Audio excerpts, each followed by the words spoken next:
Welcome to WordPress development series. ఈరోజు day 2. So నిన్నటి వీడియోలో వర్డ్ప్రెస్ అంటే ఏంటో చూసాం. ఈరోజు వచ్చేసరికి అసలు హోస్టింగ్ అంటే ఏంటో చూద్దాం. నేను ఇప్పుడు సింపుల్గా చెప్తాను, వినండి.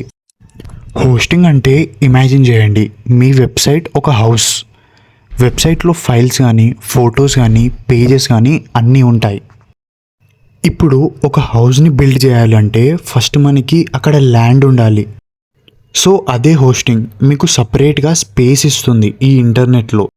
వితౌట్ హోస్టింగ్ అయితే వెబ్సైట్ అయితే డిస్ప్లే కాదు. వర్డ్ప్రెస్ ఇన్స్టాల్ చేయాలి అంటే హోస్టింగ్లోనే చేయాలి. ఇప్పుడు హోస్టింగ్లో 2 టైప్స్ ఉంటాయి, ఫ్రీ అండ్ పేడ్. పేడ్ అనేది చూస్ చేసుకుంటే మనకి బెటర్ పర్ఫార్మెన్స్ అండ్ సపోర్ట్ అనేది ఇస్తుంది. నెక్స్ట్ వీడియోలో క్లియర్గా చూద్దాం అసలు హోస్టింగ్ అనేది ఎలా తీసుకోవాలి అనేది. మన పేజ్ని ఫాలో చేసి కమెంట్లో హోస్టింగ్ అని చెప్పి కమెంట్ చేయండి. ఆటోమేటిక్గా నేను మీకు హోస్టింగ్ గురించి ఇన్ఫో అనేది పంపిస్తాను.